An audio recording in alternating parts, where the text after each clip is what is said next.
Pourquoi est-ce qu'on continue d'être attiré par les personnes qui sont pas bonnes pour nous? Pourquoi on peut passer des mois sans penser à une seule personne, puis juste une petite chanson qui joue à la radio, puis ça nous ramène là où on était, comme si cette personne-là n'était jamais partie? Vous avez sûrement déjà entendu l'expression « relation toxique ». C'est quelque chose qu'on aborde notamment ici à l'unité Norémie. On parle de red flag, de love bombing, des pervers narcissiques, mais si je vous disais qu'il y a des mécanismes du cerveau qui contribuent à faire que encore et encore, on choisit une personne qui n'est pas bon pour nous? Attention, je dis bien contribue, parce qu'on va voir que la fameuse dopamine n'est pas la seule raison pour laquelle on tombe amoureux des mauvaises personnes, mais c'est l'un des systèmes qui est en jeu. On va voir que l'attachement, les expériences d'enfance, nos croyances, nos émotions, notre personnalité, notre contexte comptent tout autant. Mais il y a vraiment quelque chose qui se passe en trame de fond. Je vais vous montrer que la difficulté de quitter une relation chronique ou d'arrêter de penser à ces personnes-là des années plus tard, ça n'a pas toujours quelque chose à voir avec la faiblesse, la tolérance à la souffrance ou le mauvais jugement.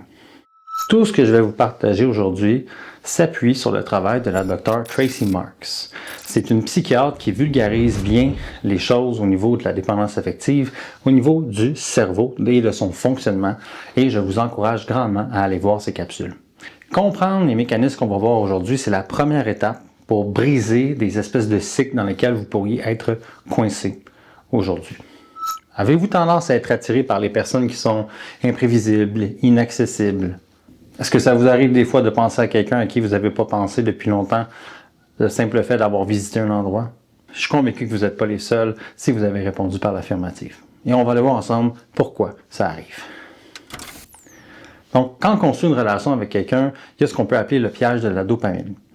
Mais la dopamine, c'est pas tant le plaisir, c'est la poursuite du plaisir. Selon elle, la dopamine, et selon les études aussi, c'est plus l'anticipation, la motivation et la recherche de récompense. Donc, c'est plus commander au lieu de recevoir le paquet. C'est pas tant donc obtenir la satisfaction de ce qu'on veut, c'est l'élan qu'on a pour le poursuivre. Et voici comment ça marche. Dans une relation, la dopamine peut monter au maximum quand une récompense est incertaine, mais possible. Donc, une fois la récompense obtenue, la dopamine redescend. Et c'est ce que les chercheurs appellent l'erreur de prédiction de récompense. C'est une idée qui est bien établie et sur laquelle insiste beaucoup Mme Marks. C'est pour cette raison-là que ce qu'il va me texter crée plus de dopamine qu'il me texte tout le temps. Votre cerveau est câblé pour porter attention à l'imprévisible. Et le Dr. Marks utilise une image que je trouve intéressante. Pensez à une machine à sous. La dopamine, ce n'est pas la sensation de gagner. C'est ce qui vous fait tirer le levier encore et encore en espérant gagner, bien évidemment.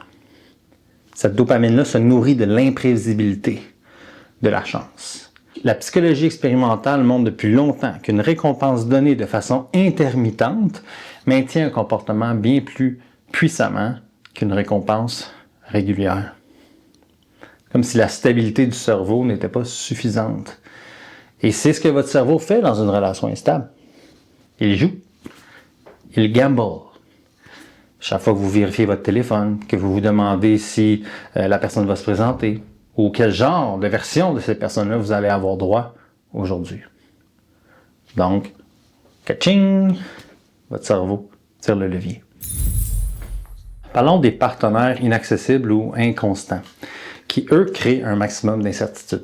Je dis souvent que les personnes qui envoient des signaux mixtes, qui ont des comportements chaud-froid, qui sont très contradictoires, c'est pas le genre de personnes qui sont optimales pour nous en relation si on a des tendances plus anxieuses, des difficultés d'attachement. Pourquoi? Parce que ces comportements imprévisibles-là, ils activent fortement les mécanismes d'apprentissage par justement la fameuse récompense intermittente. C'est pas régulier. Ce qui peut rendre la relation particulièrement difficile à quitter. Parce que notre cerveau est comme... Le high est tellement agréable que ça vaut tous les downs que je ressens.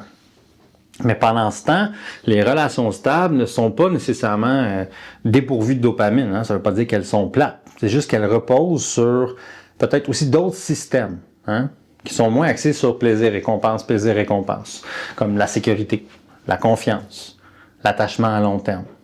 Il y en a qui, pour toutes sortes de raisons, trouvent ça un petit peu plate. Mais ces relations-là mobilisent quand même l'ocytocine et la sérotonine, des molécules qui tournent autour du lien, hein, du contentement, quelque chose qui s'est associé beaucoup à l'amour et le bonheur. En particulier l'ocytocine qui joue un rôle bien documenté dans l'attachement et la confiance. Et là, je simplifie parce qu'il y a beaucoup d'autres systèmes qui entrent en jeu. Toutefois, c'est important de comprendre qu'est-ce qui se matérialise à l'intérieur de nous de manière bien inconsciente, qu'on ne voit pas toujours. Et ça a pour but de normaliser ce qu'on ressent et ce qu'on vit, parce qu'après tout, on reste des êtres humains. Le problème, c'est que le cerveau il confond beaucoup de dopamine avec la bonne personne. Il prend l'intensité pour de la profondeur de connexion. Pourtant, c'est pas du tout la même chose. Donc, j'ai un pic, ça devrait être la bonne personne pour moi. Qui a dit que c'était ça l'amour? Eh bien, il y a des patterns dans lesquels on peut tomber, des pièges desquels on reste prisonnier. Et en voici quelques-uns. Donc, premièrement, le cerveau essaye souvent de prédire ce qui va arriver. Hein. Si vous avez un tempérament anxieux, l'incertitude, on en a parlé, c'est quelque chose que vous recherchez. Et au contraire, que vous cherchez à guérir. Et la dopamine qu'on ressent, mais ça aide à mettre à jour tout ça. Hein? C'était mieux que prévu, elle monte. Si c'était pire que prévu, elle redescend. Quand c'est imprévisible, elle reste élevée. Elle vous garde en alerte. Elle n'est jamais sûre de à quoi s'attendre. C'est ce fameux mécanisme-là d'erreur, de prédiction dont je vous parlais quelques minutes plus tôt. Et retenez bien cette phrase que le Dr. Marks verbalise en anglais cette fois. Votre cerveau n'est pas dépendant de la personne. Votre cerveau est dépendant du pattern imprévisible. Parfois, cette personne-là, elle est extraordinaire. Montée de dopamine. Parfois, elle est froide ou absente. Chute et craving intense. Cette variabilité-là est bien plus addictive que la constance. C'est pour ça que le partenaire qui disparaît et qui vous couvre d'attention, ensuite, il est difficile à quitter. Votre cerveau apprend que s'il attend, s'il est patient et s'il essaie plus fort, la bonne version va revenir. C'est pour ça peut-être qu'on essaie de sauver des gens. Et chaque fois que cette prédiction-là se réalise, le pattern se renforce. 2. L'effet du presque. Ça a presque bien été en fin de semaine. Cette conversation-là était si près d'être celle que je voulais avoir. Il s'améliore. Les quasi-victoires, ça active la dopamine bien plus que les vraies victoires. Parce que votre cerveau interprète « je suis si proche d'obtenir ce que je veux ». Donc, vous restez accroché au potentiel plutôt que la réalité et vous n'êtes pas amoureux de la personne, de qui elle est. Vous êtes amoureux de qui elle est presque été la semaine dernière. 3, il y a ce qu'on appelle l'escalade de l'investissement. Donc, plus vous investissez du temps, d'énergie, de vulnérabilité, plus votre cerveau veut justifier cet investissement-là. T'en as tellement mis dans cette relation-là, c'est clair que ça va finir par payer. Ça me fait penser un peu au casino. Plus on reste, plus c'est dur de partir. Il y a comme une forme de dissonance cognitive qui s'installe. On ne peut pas avoir tout donné ce temps-là pour rien.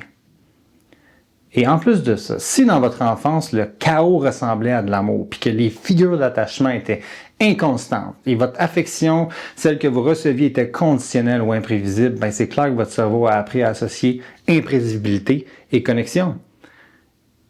Et ça fait tout un mélange problématique.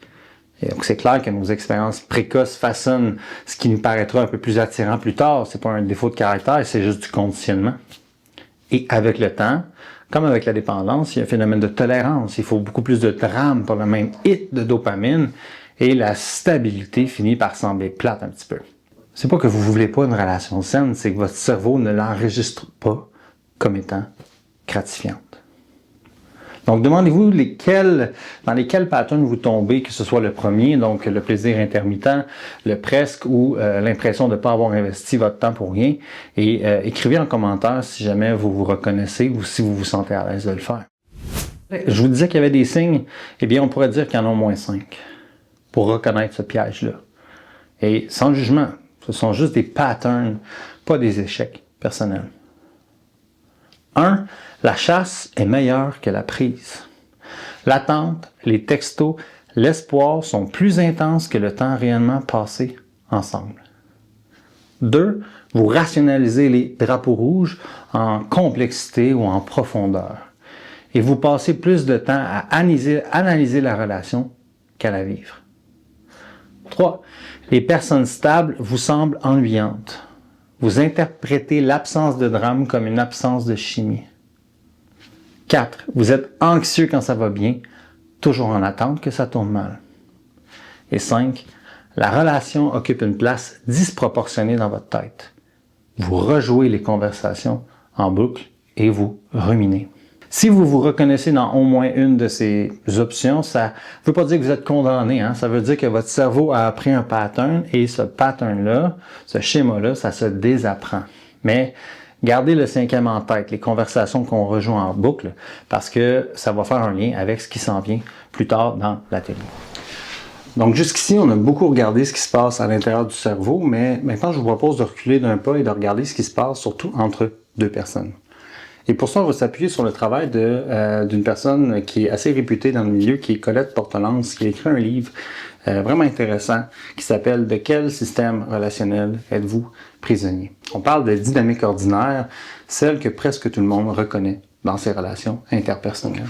Premier principe, la relation, elle forme un système. C'est le point de départ de Colette Portelance. C'est l'idée que quand deux personnes s'aiment, elles ne sont pas juste côte à côte. Elles forment un système. C'est la rencontre de deux systèmes qui s'accrochent, malheureusement, l'un à l'autre et qui créent une espèce de danse répétitive qui est insatisfaisante, qui amène les deux à se sentir parfois prisonniers. Donc les mêmes disputes, les mêmes malaises, encore et encore. Donc, Colette Portelance décrit ce qu'on pourrait appeler notre fonctionnement psychique, qui tient en 3 pièces. Toujours les mêmes. Donc, on l'a vu, c'est pas une question d'une personne qui est problématique ou d'une autre qui l'est, c'est pas aussi simple que ça. Donc, quand on entre en relation avec quelqu'un, on crée un système selon Colette Portelance. Et quand on arrive dans une relation, nous, notre personnalité, nos expériences, on n'a pas il n'y a pas un canevas vierge de tout ça. Au contraire, on a vécu des expériences autant positives que négatives, ce qui amène bien sûr des prédispositions à certaines blessures, comme notamment l'abandon ou d'autres choses comme le rejet. Et lorsque nos blessures sont activées, que ce soit fait volontairement ou involontairement par notre partenaire, il est clair que ça a des répercussions au niveau de nos mécanismes de défense. Donc, les mécanismes de défense, ça peut être notamment des mécanismes d'évitement. Donc, on peut être dans la fuite. On peut chercher aussi à combattre, évidemment, s'ostiner, insulter, ce genre de choses-là. Et on peut aussi totalement refouler ces choses-là et ne pas les verbaliser, ce qui amène, évidemment, des besoins qui sont non dits, des besoins qui ne sont pas verbalisés. Par exemple, le besoin d'être aimé, le besoin d'être sécurisé, le besoin d'être entendu, le besoin d'être écouté. Et plus la blessure de l'un active la blessure de l'autre, plus on est dans un système qui pourrait être problématique. Donc, troisième principe, ça peut venir de loin et ça peut même influencer nos choix inconsciemment ou du moins nos automatismes.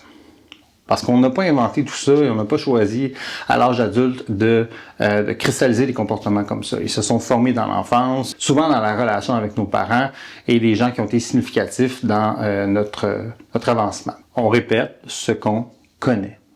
On reproduit ce qui nous est familier. C'est d'ailleurs pour ça qu'on a l'impression de toujours tomber sur le même genre de personnes. Tant aussi longtemps qu'on s'en rend pas compte, on reproduit le schéma.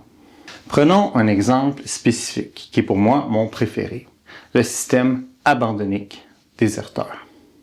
L'abandonnique, c'est celui ou celle qui vit avec une peur presque permanente de perdre l'amour, d'être rejeté, d'être laissé. Hein, c'est le cœur de la dépendance affective. Son bonheur dépend de l'autre et surtout de son comportement. Donc, un appel oublié, un silence, un retard et l'anxiété monte. Donc, pour se rassurer, cette personne-là s'accroche. Cette personne-là questionne, surveille, demande d'être réassurée. Elle cherche beaucoup cette réassurance-là. Mais le problème, selon Colette Portelance, c'est que cette personne-là attend de l'autre un amour qu'elle ne se donne pas, à elle-même. Alors rien ne la comble jamais. C'est comme un puits sans fond, c'est une bouteille d'eau qui est trouée par le dessous. Et à force d'agir comme ça, elle finit par épuiser l'autre et provoquer justement l'abandon que la personne redoute le plus. Et imaginons-la avec une personne dont le profil est déserteur. Quelqu'un qui lui aussi a peur de souffrir, mais ça se matérialise d'une façon différente. Donc, cette personne-là se protège différemment. Elle garde toujours un pied dans la relation, mais toujours un pied dehors. Toujours dans cette forêt de l'ambivalence-là, parce que ce qui la terrifie, ce n'est pas de perdre l'autre, c'est de perdre sa liberté. Dès que cette personne-là sent qu'on s'accroche à elle, qu'on dépend de elle, qu'on attend de elle, qu'elle le rende heureux, bien, cette personne-là étouffe, alors elle fuit.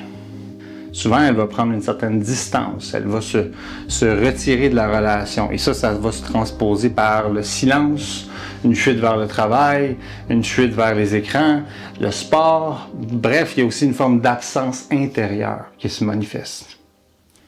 Imaginez la dynamique entre les deux. Imaginez la danse. On a quelque chose là. Plus l'abandonnée a peur, plus elle s'accroche.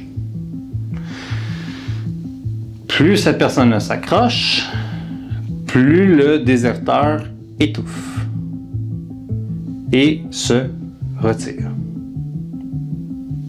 Pas le léal, on s'entend.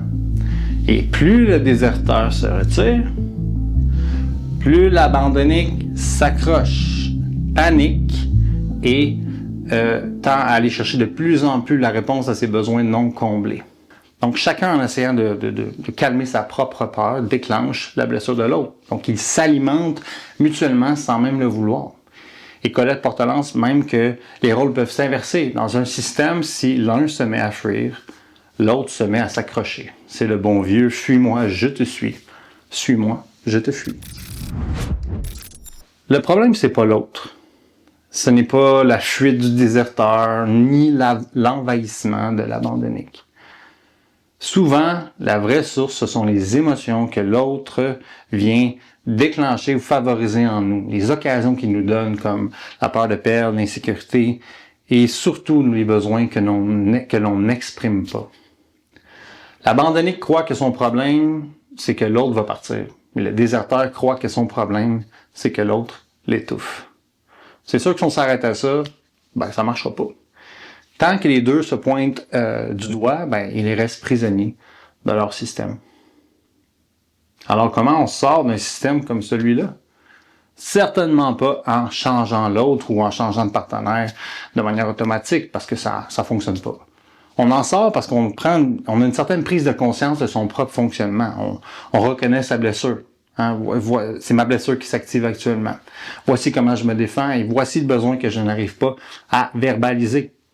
L'abandonner, c'est l'apprendre à nommer son besoin de sécurité au lieu de contrôler pour l'obtenir. Pour le déserteur, c'est apprendre à nommer son besoin de liberté au lieu de disparaître. Aimer sans perdre sa liberté. Un abandonné dont le besoin de sécurité est enfin comblé laissera à l'autre sa liberté, et un déserteur qui accepte de rester au lieu de fuir découvre qu'il peut être aimé sans se sentir emprisonné. Donc, nommer son émotion, nommer sa blessure, nommer son besoin plutôt que de se défendre, que ce soit du côté du cerveau, de ses automatismes ou du côté de la relation, c'est le premier geste de liberté, c'est mettre des mots sur ce qui se passe en soi au lieu de le jouer continuellement contre l'autre. La vraie question, ce n'est pas pourquoi je tombe toujours sur ce genre de personnes-là, pourquoi je retombe dans les relations qui sont pas bonnes pour moi. C'est de quelle espèce de système je suis prisonnier dans lequel je fais partie et qui fait en sorte que je danse continuellement avec les mêmes partenaires. Donc, ce qui se passe à l'enfance va notamment créer des schémas, laisser des traces.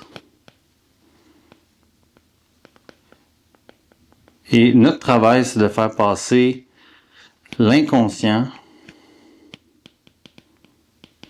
et les automatismes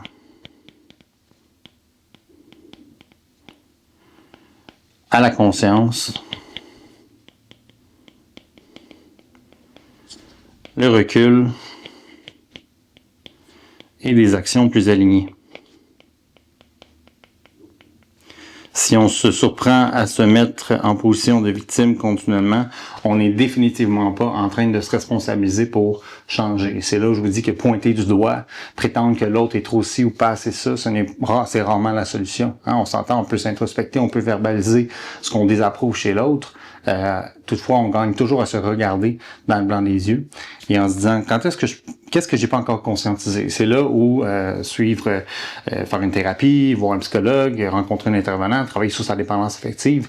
Nous, on travaille avec une forme de rigoureuse honnêteté, ce qui veut dire que lorsque vous vous rendez compte de ces choses-là, on se blâme pas, on se culpabilise pas, on prend la responsabilité puis on se dit ok, ben regarde, je suis tanné, ça fonctionne pas. Maintenant, j'aimerais ça passer à autre chose. Donc, on a vu que ces relations-là avaient clairement un impact et qu'elles laissaient des traces dans le cerveau. Et ce ne sont pas des traces qui sont nécessairement favorables. Mais pourquoi ces relations-là nous suivent aussi longtemps? Là, je vais être fancy, là, mais cette intensité-là dopaminergique, donc l'intensité du pic de dopamine, les montagnes russes, de tout le temps être en hyper-vigilance et le craving, l'envie profonde d'obtenir une bonne nouvelle ou un bon traitement, ça dit à une autre partie de votre cerveau qui est l'amygdale, profondément responsable des sensations d'anxiété. Ça, c'est extrêmement important. Enregistre-le en profondeur. Autrement dit, les relations qui nous ont le plus accrochés sont exactement celles qui reviennent le plus fort après. Et c'est souvent celles qu'on essaye le plus possible d'oublier, mais ce sont celles qui laissent le plus de traces. Il y a comme un piège de dopamine pendant la relation qui devient le souvenir chargé qui vous surprend à l'épicerie des années plus tard ou en croisant un vieux restaurant avec qui vous aviez partagé justement un repas. C'est le même mécanisme d'apprentissage, mais c'est deux moments différents. Je vous disais tantôt que le cerveau confond sommet de dopamine avec « c'est la bonne personne pour moi ». Eh bien, ça, il a emmagasiné et des fois, de façon totalement aléatoire, il se le remémore. Ça serait le fun, mais la mémoire, c'est pas un classeur, là. C'est une belle analogie, toutefois, c'est pas quelque chose dans lequel on peut aller fouiller nécessairement en détruisant ce qu'on veut bien détruire. Un jour, on y sera peut-être, et peut-être que l'hypnose le fait, mais je ne vais pas là. La Dr. Marks le dit, la mémoire, c'est pas quelque chose qui est bien rangé pour autant. Hein? Votre cerveau ne garde pas un simple dossier avec le nom de la personne dessus. Du genre Simon 1997 ou Joséphine 2022. Quand quelqu'un a compté émotionnellement, il y a beaucoup de choses qui ont été comme emmagasinées. Sa voix, son odeur, les endroits où vous alliez ensemble, comment vous vous sentiez lorsque vous étiez près l'un de l'autre, les sensations que vous viviez ensemble, que ce soit dans la vie intime ou dans le quotidien, l'anticipation avant de l'avoir, l'anxiété quand c'était incertain et même la version de qui vous étiez quand vous étiez avec cette personne-là, pendant cette période. Alors, quand cette personne-là, elle revient dans votre esprit, vous ne vous souvenez pas de cette personne-là comme si c'était un objet séparé, vous vous souvenez de tout et notamment de qui vous étiez avec elle. Ce qui se réactive, c'est pas le fait que ce soit la bonne personne, c'est l'état que votre cerveau lui a associé. C'est pour ça qu'une chanson, une odeur, ou même le rire d'un inconnu peut être si puissant. Rationnellement, et vous l'apprenez notamment ici ou lorsque vous êtes accompagné, votre esprit conscient, il se dit, pourquoi je pense à ça? Là? D'où ça sort, cette affaire-là? Puis, j'ai-tu besoin de me faire du mal comme ça? J'allais bien, là, il y a 2 minutes. Là. Mais votre cerveau a simplement associé un indice du présent à un état du passé. Et ça, si on ne l'accueille pas, eh bien, on résiste à quelque chose qui se passe de façon normale. On ne peut pas toujours avoir le contrôle. Et si on cherche à le geler, vous connaissez le prix à payer. Prenons l'exemple que la Dr. Marks raconte et que j'ai simplement adapté en français. Donc, Léa n'a pas pensé à son ex depuis des mois. Elle ne vérifie plus ses réseaux sociaux, elle ne le stalke pas et elle n'espère pas de messages textes de sa part. Elle va à l'épicerie après le travail et une chanson joue à la radio. C'est même pas une chanson populaire, c'est juste une chanson qui était leur chanson de couple il y a quelques années. Soudain, Léa se sent comme à 26 ans. Donc, son corps revit un peu le moment où elle était dans l'auto avec son partenaire, les fenêtres baissées, le vent, la belle température, le sentiment d'être désiré, puis hop, la rupture aussi. Elle n'est pas inondée par cette personne-là, elle est inondée par l'état d'être avec lui ou d'être avec elle. Le système auditif capte la chanson, l'hippocampe récupère le contexte ou quand commence ce souvenir-là s'insère dans son histoire, l'amygdale, la même qui avait marqué « Hey, ça c'est important » pendant les montagnes russes, déclenche la charge émotionnelle. Et là, je vis quelque chose que je comprends pas et que j'ai pas envie de vivre. Donc, le réseau du mode par défaut impliqué dans l'espèce de mécanisme de mémoire cherche un sens puis se met à construire une histoire. Hein? Pourquoi ça m'a frappé si fort? Est-ce qu'il me manque? Est-ce que j'ai fait une erreur? Est-ce que je devrais le rappeler? Non, son cerveau ne fait pas défaut, il exécute un vieux système. Mais il traite surtout une vieille relation comme si elle avait besoin d'attention maintenant. Et ça, on fait faux bon. Mais des fois, on se demande pourquoi il y a des souvenirs qui parlent aussi fort. C'est surtout quand l'histoire est inachevée. Il y a un effet qu'on pourrait l'appeler l'effet Zeigarnik, montre qu'on se souvient mieux des tâches interrompues que des tâches terminées. Un au revoir sans explication, une relation à la fois blessante, une personne qui vous a fait sentir spécial puis qui a choisi de disparaître. Le cerveau, il n'arrive pas à fermer le dossier, alors il revient sans cesse. C'est ça on aime finir les histoires. Si je ne vous dis pas la fin du livre, ça vous titille. Donc on rumine. Au début, ça ressemble à de la résolution de problèmes. Mais passé un certain point, les mêmes questions ne produisent absolument plus rien de nouveau. Ça devient de l'entraînement. On s'entraîne à ruminer, alors qu'on a l'impression qu'on cherche une solution. Chaque fois qu'on rejoue la conversation, le chemin se pratique et devient de plus en plus facile à activer. Donc, on ne choisit pas de rester coincé. Notre cerveau a appris une boucle et les boucles, ça se renforce avec la répétition. Mais ce n'est pas toujours juste une personne. Des fois, c'est un souvenir intense. Une attirance intense, un coup de foudre.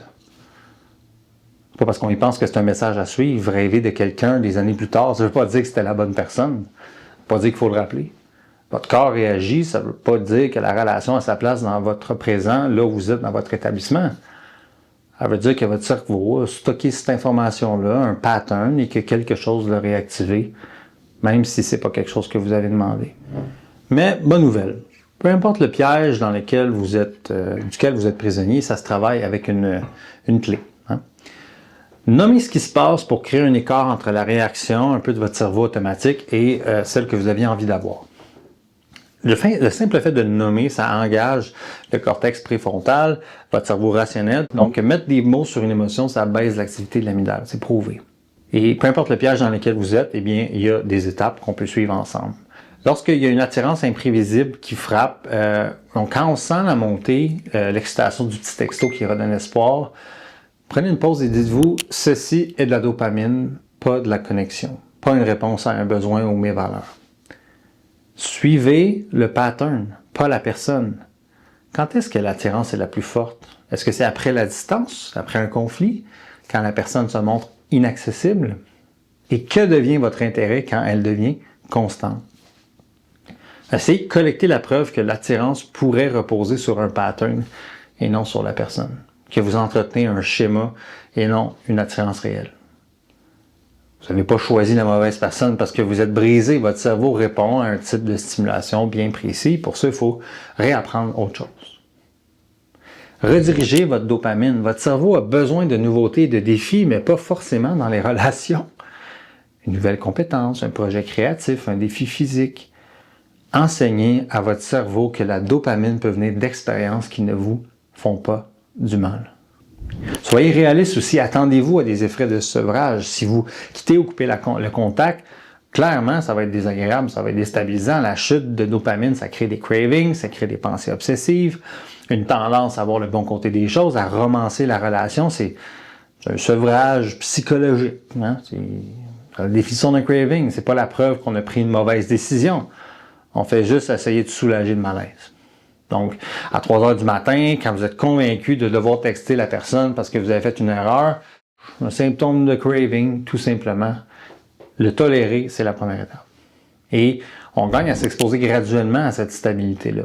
Parce que si les gens vous semblent plates ou vous ont toujours semblé plates lorsqu'elles sont stables, c'est votre système qui est déréglé.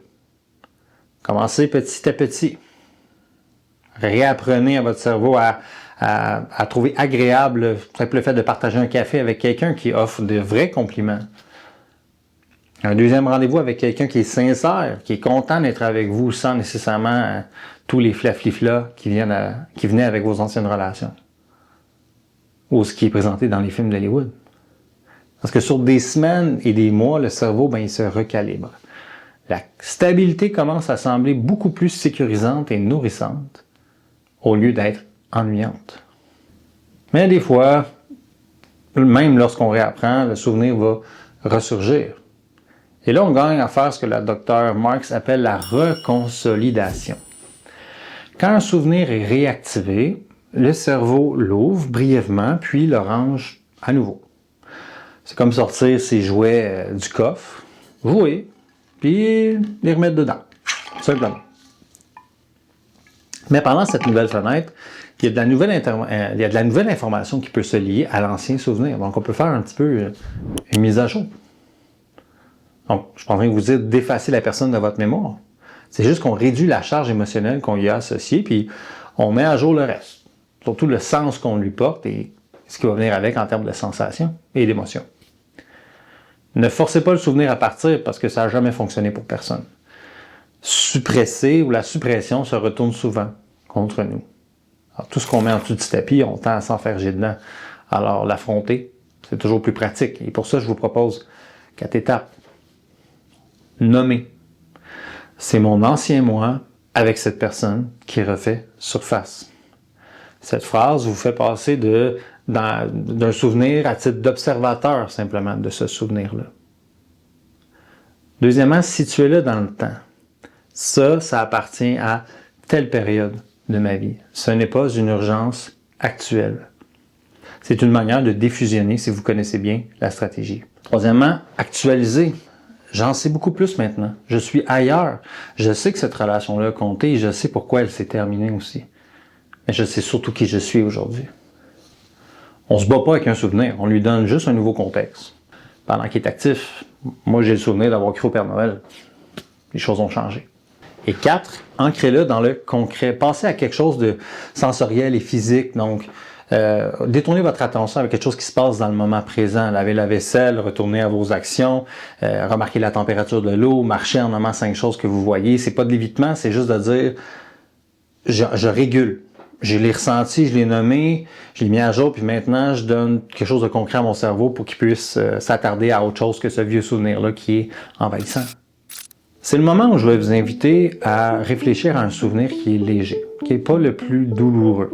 Donc, d'une situation en relation, quelque chose qui a été déstabilisant pour vous. Pensez à une personne ou une période qui remonte, à qui vous associez certaines choses, une chanson, une odeur, un souvenir, un endroit. Nommez d'abord « Ceci est mon ancien moi avec telle personne qui refait surface ». Ou si c'est une assurance, un désir, ceci c'est de la dopamine, pas de la connexion. Maintenant, situez-le dans le temps. Ça appartient à telle période, ce n'est pas une urgence actuelle. Vous défusionnez temporellement. Troisièmement, vous actualisez. Ce que je sais maintenant et que je ne savais pas à l'époque, c'est... Et ensuite, ouvrez les yeux, nommez 3 choses que vous voyez et que vous entendez maintenant pour revenir à l'instant présent au lieu d'être prisonnier de votre esprit. Donc, récapitulons. Pendant la relation, la dopamine confond intensité et connexion. Elle vous fait tirer le levier de la machine à sous. Ka-ching. Cette intensité-là dit à l'amygdale de tout graver profondément et de se souvenir de tout ça. Après la relation, les souvenirs surchargés se réactivent au moindre signe et les ruminations les renforcent. C'est pas de la faiblesse ni un échec, c'est un système de récompense et un système de mémoire qui répond à un pattern puissant d'imprévisibilité. Mais il y a une bonne nouvelle. Votre cerveau pourra apprendre de nouveaux patterns, quoi qu'il en soit. C'est le principe de ce qu'on appelle la neuroplasticité, qui est bonne à tous âges. C'est l'un des concepts les mieux démontrés des neurosciences modernes. Chaque fois que vous reconnaissez le piège, vous affaiblissez son emprise. En le nommant, en l'observant, en pratiquant des patterns plus simples, vous recablez graduellement votre cerveau pour qu'il valorise la stabilité, la relation saine. Guérir, ça ne veut pas toujours dire que le souvenir disparaît, parce qu'on ne peut pas faire ça. Ça veut dire que le souvenir arrête de décider de qui vous devenez quand ça pop. Vous pouvez vous souvenir de cette personne-là sans la redevenir. Et vous vous donnez enfin la chance de vivre un amour qui ne vous épuise pas, mais qui vous nourrit. Maintenant, 2 phrases à emporter. La prochaine fois qu'une personne imprévisible va vous attirer, demandez-vous est-ce que c'est une vraie connexion ou c'est mon cerveau qui court après un autre hit de dopamine? Comme si vous ramassiez les balles dans un court de tennis. Et bien sûr, la prochaine fois qu'un souvenir vous surprend au volant, nommez, situez, actualisez, ancrez. En espérant que cet atelier-là était davantage de la connexion qu'un pic de dopamine. Je vous le souhaite vraiment. Tout le contenu abordé aujourd'hui est inspiré du travail de la Dr. Tracy Marks, psychiatre. Je vous invite vraiment à aller voir ces capsules qui sont disponibles en traduction de l'intelligence artificielle en français également. Et elle a beaucoup de ressources qui vous seraient utiles pour mieux comprendre votre cerveau. Ça a pour but de valider et de vous réassurer que vous êtes un être humain, vous n'êtes pas imbécile. Vous savez que vous faites parfois les mêmes erreurs et il ne suffit pas de savoir parce que sinon, j'aurais pas de travail. Alors, prenez ces nouvelles informations-là, consolidez-les. De mon côté, j'apprécie toujours vos commentaires et vos feedbacks. Ça m'amène à voir qu'est-ce que vous avez envie d'expérimenter. Et on se revoit bientôt, peut-être pour un autre atelier virtuel. Sur ce, je vous dis bonne journée!